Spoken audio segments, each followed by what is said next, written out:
Welcome to the Tech Egg. Don't get scrambled. Enjoy the video. In this video, I will explain how to make Rainimator banners, step by step. First, you will need to gather your essential materials. This includes a loom, which is crucial for crafting banners, along with a plain banner, typically white or a base color. You will also need various dyes, such as black, white, blue, or orange, depending on your desired design. Having your workspace prepared will make the process much smoother. Next, we will delve into the art of layering patterns.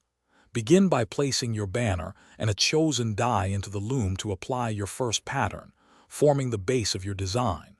Then, add subsequent layers, carefully selecting different dyes and patterns to build complexity.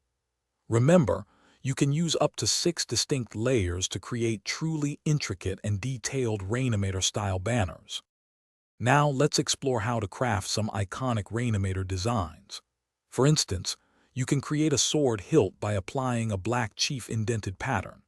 To form the blade, use a white poly pattern. Many Rainimator banners also feature distinctive faces or symbols, which can be achieved by combining patterns like crosses, XS, or triangles with various dyes such as red, yellow, or gray.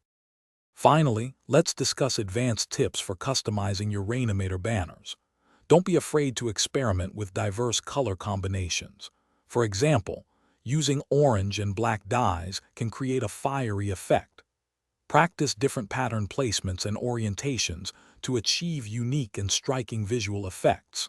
By exploring various design tutorials and continuously practicing, you will master the art of crafting impressive banners. Thanks for watching. Consider subscribing if I helped unscramble your problems.